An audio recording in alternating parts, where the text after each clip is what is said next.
नमस्कार, कंज्यूमर अड्डा में आपका स्वागत है। और आज हम कह रहे हैं कि स्टाम्प ड्यूटी कट अब घर फटाफट। जी हां, इसे घर खरीदारों के लिए खुशखबरी ही कहा जाएगा। कोरोना काल की दुश्वारियों को देखते हुए महाराष्ट्र में सरकार ने प्रॉपर्टी रजिस्ट्रेशन के लिए लगने वाली स्टाम्प ड्यूटी में कटौती कर दी है। अब सितंबर से दिसंबर तक स्टाम्प ड्यूटी 5 की जगह सिर्फ 2% ली जाएगी, जबकि जनवरी से मार्च के बीच ये 3% लगेगी। पर अब बड़ा सवाल यह है कि क्या ये कटौती घर खरीदारों को इस मुश्किल वक्त में वो पुश देने के लिए काफी है, जिससे वो फिर से घर की खरीदारी जैसे बड़े वित्तीय फैसले के लिए तैयार हो जाएं। तो इस बड़े सवाल का जवाब आज हमें मिलेगा रियल एस्टेट के कुछ सबसे बड़े दिग्गजों से, क्योंकि आज कार्यक्रम में शामिल हो रहे हैं बिल्डरों का प्रतिनिधित्व करने वाली संस्था के कुछ बड़े लोग, जैसे कि नरेडको के नेशनल प्रेसिडेंट निरंजन हीरानंदानी साहब। इसके अलावा कार्यक्रम में हमारे साथ शामिल होंगे क्रेडाई के नेशनल प्रेसिडेंट सतीश मगर साहब, बिल्डरों का प्रतिनिधित्व करने वाली एक और संस्था जो महाराष्ट्र के लेवल पर ही प्रतिनिधित्व करती है, क्रेडाई MCHI के प्रेसिडेंट नयन शाह साहब, और रियल एस्टेट पर बारीक नजर रखने वाली संस्था लाइसिस फोरास के MD पंकज कपूर। यानी बहुत सारे मेहमान हैं जो आपको वाकई में अंदर की बात बताएंगे और इसे इत्तेफाक ही कहेंगे कि बिल्डरों की दो सबसे अहम राष्ट्रीय संस्थाओं के प्रमुख इस वक्त महाराष्ट्र से ही आते हैं और देश के जाने माने बिल्डर हैं। तो निरंजन जी, आपसे शुरुआत करता हूं। एक क्विक कमेंट, ये जो स्टैंप ड्यूटी का रिडक्शन हुआ है, आप इसे कैसा देख रहे हैं? अच्छी खबर तो है डेफिनेटली, पर क्या ये काफी है? फर्स्ट पॉइंट पे महाराष्ट्र सरकार को बधाई देना चाहता हूं कि ये पहली बार एक इंसेंटिव दिए हैं जो डिमांड साइड है। आज तक जितने भी वित्त मंत्री, केंद्र के वित्त मंत्री ने जो दिए थे वो सप्लाई साइड इकोनॉमिक्स में फर्क पड़ता था, लेकिन हम ये रिक्वेस्ट कर रहे थे काफी दिनों से कि आपको डिमांड साइड पर करना चाहिए, और उसमें स्टैंप ड्यूटी एक बहुत महत्व की बात रही कि उसको कटौती करनी चाहिए। उसके बाद में सरकार ने एक कमेटी अपॉइंट की, वहां दीपक पारेख साहब ने उन्होंने सुझाव दिया था कि ये स्टैंप ड्यूटी में कटौती करने की आवश्यकता है और दूसरे भी जो कॉस्ट एंड चार्जेस हैं उसमें कम करना चाहिए, और ये सब सरकार ने जो मंजूर किया है, अब स्टैंप ड्यूटी की मंजूरी की है और मेरे अंदाज से ये काफी कुछ हमें राहत दी है।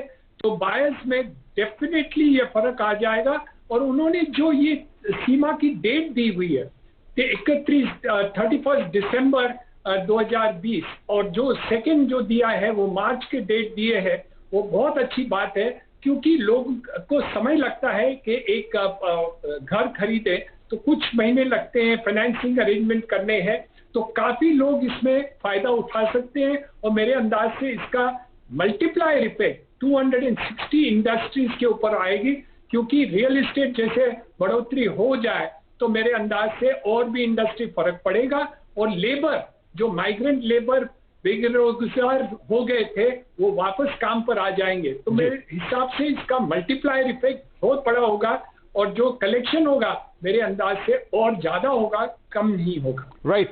पंकज साहब, रजिस्ट्रेशन की जो डेटा हमारे पास है टिल जुलाई, तो उसमें अगर हम प्री कोविड टाइम्स के मुकाबले देखें तो अभी MMR की बात कर ले, मुंबई और उसके आसपास के क्षेत्र हम बात कर ले, पुणे, जो दो सबसे बड़े और महत्वपूर्ण मार्केट है महाराष्ट्र के, वो 30 से 40% की रेंज में ही है। यानी अभी भी लोग अभी निकले नहीं हैं, और समय भी वैसा है कि जहां आपको देखना पड़ेगा कि क्या घर खरीदार लौटेगा जेब में पैसा होने के बावजूद भी।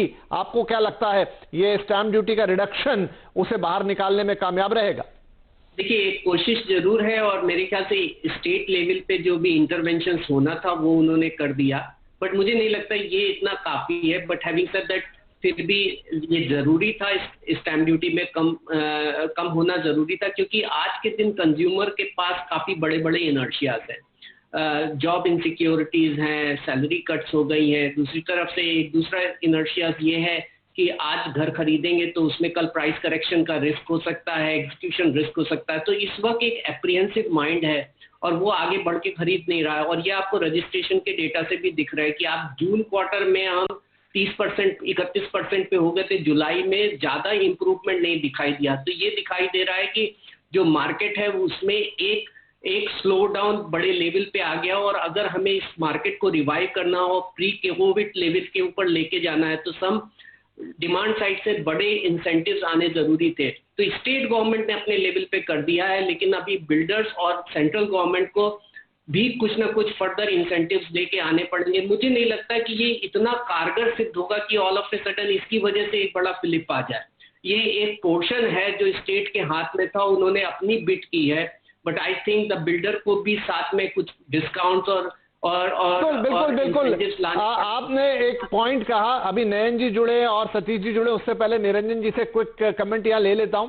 सर, पंकज जी ने भी इशारा किया और आपने दीपक पारेख साहब का भी अभी जिक्र किया था, तो उन्होंने ये भी कहा था कि डेवलपर्स के पास एक बड़ा स्कोप है दाम घटाने का 15% to 20%। तो क्या हम एक साइड एक पुश गवर्नमेंट की तरफ से आ गया, दूसरा पुश डेवलपर्स की तरफ से आता हुआ देखेंगे ताकि घर खरीदार को थोड़ा और कॉन्फिडेंस आए? इसमें दो बातें हैं। एक तो मैं आपको कहना चाहता हूं कि काफी भाव गिरे हुए हैं, काफी दिनों से गिरे हुए, और लेकिन इंसेंटिव नहीं था लोगों को खरीदने में। तो ये इंसेंटिव अब आ गए हैं, जो फेंस सिटर्स हैं वो जरूर घर खरीदेंगे। दूसरी बात है वो है कि काफी लोग वर्क फ्रॉम होम शुरुआत कर दी है। तो जो लोग के पास 1 बेडरूम है, आज वो चाहते हैं कि एटलीस्ट 1.5 2 बेडरूम हो। जिसके पास 2 बेडरूम है वो चाहते हैं कि 2 2.5 3 बेडरूम हो, क्योंकि उनको वर्क फ्रॉम होम जो है हिसाब से एक एक्स्ट्रा रूम की बहुत जरूरत पड़ गई है।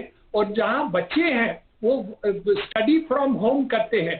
तो मेरे अंदाज से काफी हमारे पास ये दिख रहा है कि लोग चाहते हैं कि वो बड़े फ्लैट लें। तो मेरे अंदाज से जो बात हुई है वो रिवर्स है, और काफी लोग अब चाह रहे हैं कि ये फ्लैट हम करें और वो अपग्रेड करें अपने घरों में। तो इसके लिए मैं समझता हूं कि ये एक इंसेंटिव जो आज आ गया है। और दूसरी बात ये रही है कि इंटरेस्ट रेट लोएस्ट है जी। इतना लो इंटरेस्ट रेट मैंने कभी नहीं देखी। तो मेरे अंदाज से ये कम जो इंटरेस्ट रेट 6.9 6.8% तक आ गया है, तो वो काफी राहत देती है। और अफोर्डेबल हाउसिंग में 3% सबवेंशन भी है। तो मेरे अंदाज से ये दोनों बातें आप देखेंगे तो काफी लोग घर खरीदने को ले रहे हैं और आ रहे हैं देखने के लिए। तो मैं and they are all fence sitters कि इसको क्लोज करें, अब करें, नहीं करें।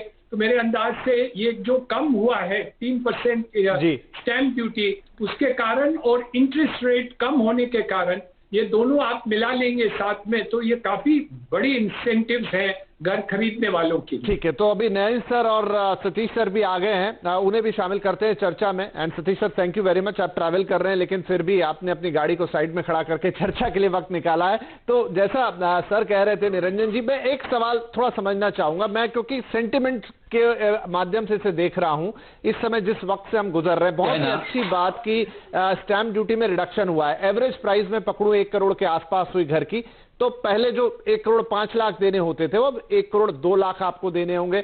आप 2 करोड़ का हुआ तो और आपकी बचत हो जाएगी। लेकिन क्या ये जो शुरुआत का 1 करोड़ है, अभी मौजूदा वक्त जो आपकी नौकरियां हैं या आपके पे कट्स हैं, उन सबके बीच में हम उम्मीद करें कि ये जो स्टैंप ड्यूटी वाला पुश है वो काम करेगा, एक घर खरीदार को घर से निकालेगा कि आए और घर खरीदे, क्योंकि बड़ा फाइनेंशियल डिसीजन उसे लेना है। मन में बड़ी आशंकाएं होंगी।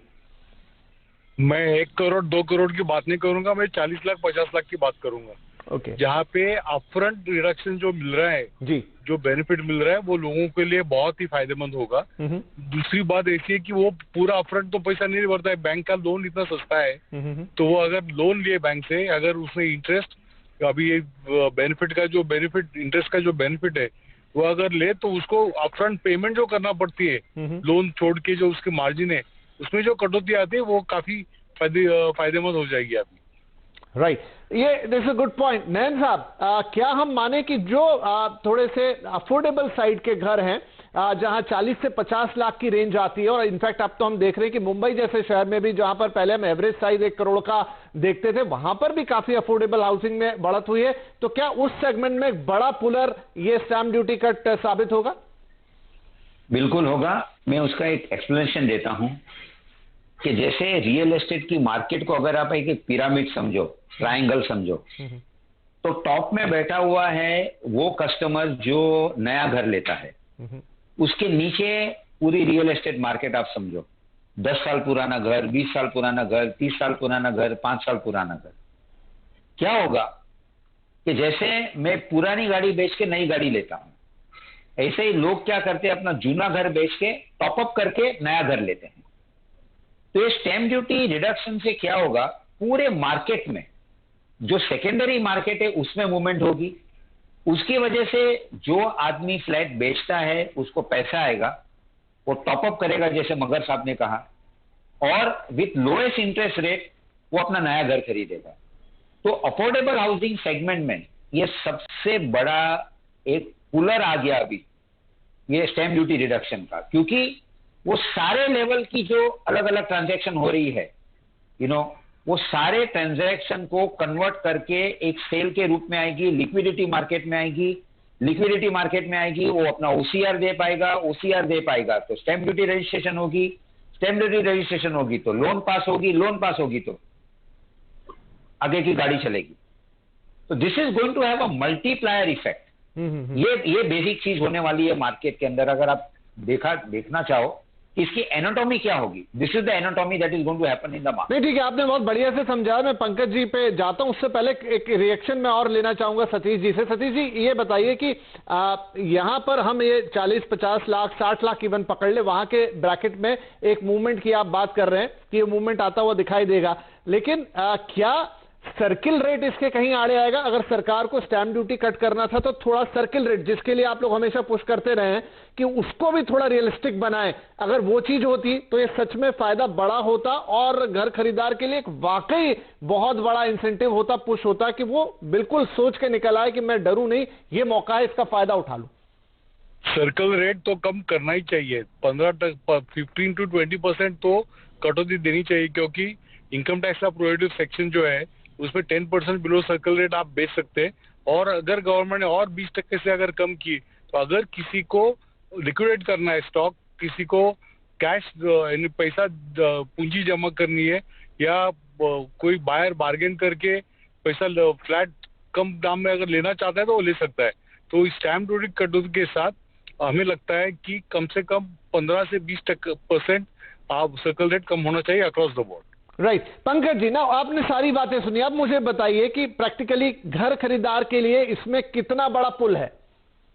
देखिए, जो अफोर्डेबल सेगमेंट है, जो मगर साहब बोले और जो नयन जी बोले, तो बेसिकली उसके अंदर सर्टेनली है, क्योंकि अगर ओवरऑल देख लिए इंटरेस्ट रेट कम हुआ है, 3-4 साल से प्राइस नहीं बढ़े, तो जो गैप था वो कम हुआ। स्टैम्प ड्यूटी का एक जो रिडक्शन हुआ है मोटिवेटिंग हो सकता है। लेकिन आप ओवरऑल जो मार्केट के अंदर सप्लाई देख लीजिए, स्पेशली पूना और पूना में फिर भी आपके पास कुछ हद तक सप्लाई है 50 लाख के नीचे की, लेकिन मुंबई में अगर देखिए तो पेरिफेरल एरियाज हैं, केवल उन्हीं एरियाज के अंदर इस सेगमेंट की सप्लाई है। अगर एवरेज सप्लाई देखेंगे तो वो फिर भी 80 लाख के ऊपर की ही आती है, उसके नीचे नहीं आती है। वहां पे जो 2% का इंसेंटिव, जो 3% का इंसेंटिव है, ये इतना बड़ा काफी दिखता नहीं है, और इसके साथ आपको ज्यादा चीजें देनी पड़ेंगी। मेरे ख्याल से बिल्डर्स को कुछ ना कुछ डिस्काउंट, निरंजन साहब कह रहे हैं कि प्राइजेस में करेक्शन आ गया है, सर्टेन बिल्डर्स ने किया, it is not happened across the board. आज भी बहुत सारे प्रोजेक्ट ऐसे हैं जिसके अंदर प्राइस करेक्शन नहीं हुआ, लेकिन मुझे लग रहा है कि ये एक डाउन द लाइन आ रहा है, जैसे ऑस्पिशियस सीजन आएगा और जो चालू हो गया है, इसके रहते कुछ एक बिल्डर्स हैं जो इस तरीके के ऑफर लेके आएंगे जहां डिस्काउंट होगा। बट मुझे ये लग रहा है इसके साथ गवर्नमेंट को इंटरेस्ट रेट एग्जम्पशंस जो है, जिसकी लिमिट 2 लाख रुपए रखी है, वो आपके 40 लाख के घर तक के लिए तो काफी है, लेकिन जहां पे आपकी सप्लाई, जहां पे इन्वेंट्री फंसी हुई है, ज्यादातर इन्वेंट्री आपकी 1 करोड़ के ऊपर के लेवल पे फंसी हुई है, उसके लिए नाकाफी है, क्योंकि उसको इतना इंसेंटिव दिखता नहीं। तो जब तक आप इंटरेस्ट एग्जम्पशंस की लिमिट नहीं बढ़ाएंगे, आप जीएसटी के ऊपर एग्जम्पशन नहीं रखेंगे, अंडर कंस्ट्रक्शन प्रॉपर्टी के अंदर सबसे बड़ा फॉरबिडिंग कॉस्ट क्लॉज ये हो गया कि आपको 5% जीएसटी देना होता है,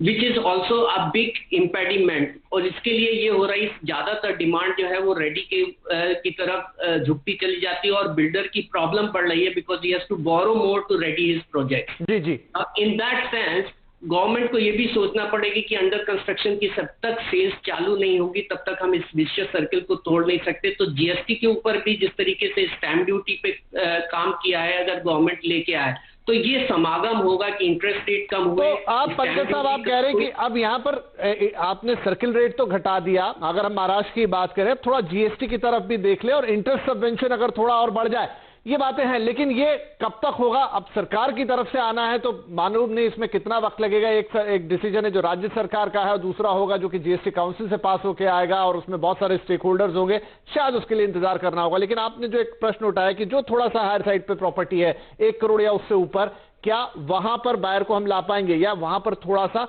और ऑफर्स की जरूरत होगी जो बिल्डर्स की तरफ से ही आ सकते हैं? तो एक छोटा सा ब्रेक ले रहा हूं, ब्रेक के बाद हम अपने बिल्डर पैनल से जानेंगे कि क्या फेस्टिव सीजन जो कि बिल्कुल लग गया है, शुरुआत हो चुकी है, हम उसके अंदर है, वहां पर अब इस स्टैम्प ड्यूटी रिडक्शन के बाद कुछ और ऐसा पुश उनकी तरफ से आएगा कि घर खरीदार घर खरीदने से मना नहीं कर पाएगा। तो एक सवाल होगा जो कि इस ब्रेक के बाद उठाएंगे। छोटा सा ब्रेक ले रहे हैं।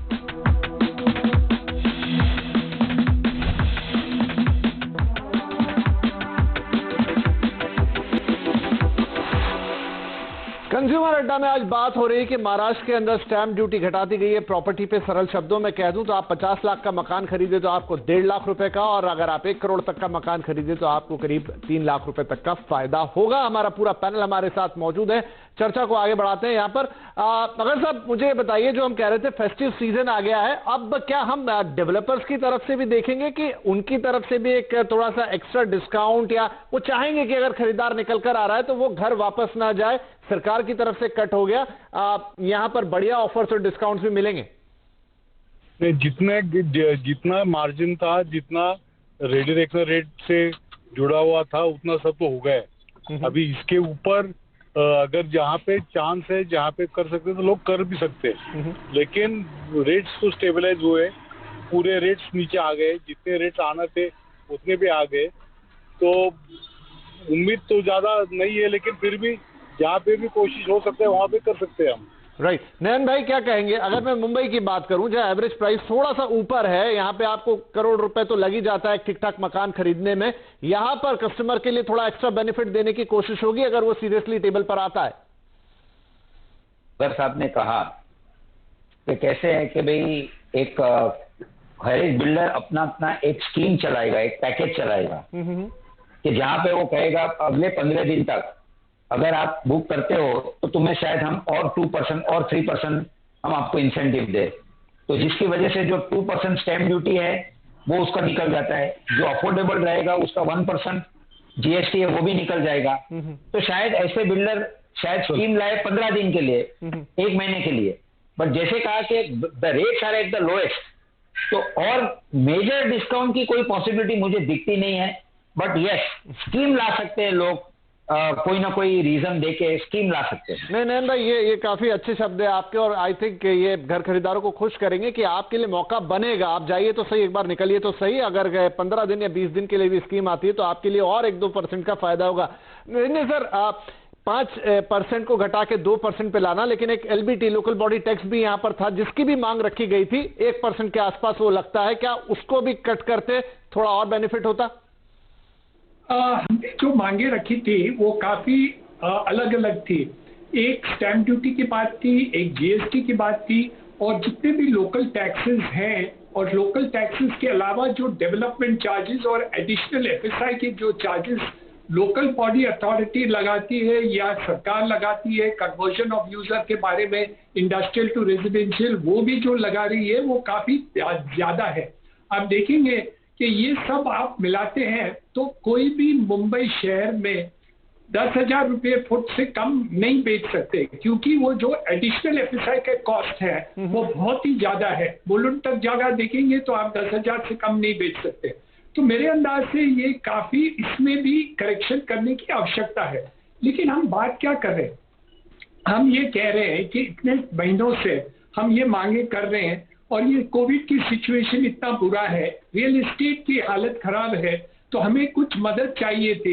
तो एक सिल्वर लाइनिंग सरकार ने लेके आई है। दूसरी बात यह है कि जो कस्टमर है उनको दिखेगा कि ये 3% का स्ट्रेट बेनिफिट है, ब्याज कम हो गया है, तो मेरे अंदाज से वो जो इंसेंटिवाइज होगा ये घर खरीदने के लिए।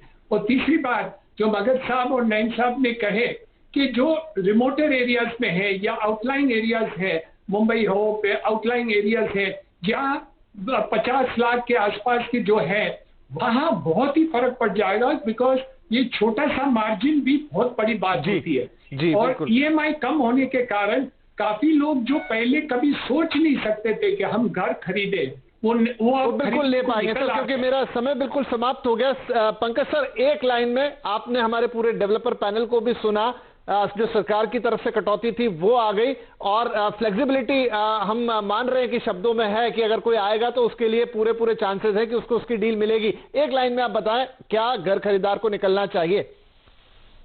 ये वो समय है जो 2008 के बाद आया था, 2009 में था, और एक काफी बड़ा वॉल्यूम मार्केट में आया था, और इस वक्त सबकी रिक्वायरमेंट है। Developer wants to dispose of their inventory, state government को रेवेन्यू बढ़ाना है, सेंट्रल गवर्नमेंट को रेवेन्यू बढ़ाना है, और रियल एस्टेट इंडस्ट्री से इतनी सारी इंडस्ट्री अगर कनेक्टेड है और अनएम्प्लॉयमेंट की प्रॉब्लम सॉल्व करनी है तो ये एसेंशियल है। और आई थिंक सब साथ में आएंगे तो जरूर आपको मार्केट में स्पर्ट दिखेगा, और this is probably emerging as the best time to buy. शुक्रिया। बेस्ट टाइम टू बाय आप कह रहे हैं, मौका जरूर बन रहा है यहाँ पर, और एक बढ़िया डील मिलने की उम्मीद पूरी है, उसके संकेत पूरे। बहुत शुक्रिया आप सभी का इस कार्यक्रम में शामिल होने के लिए। नमस्कार।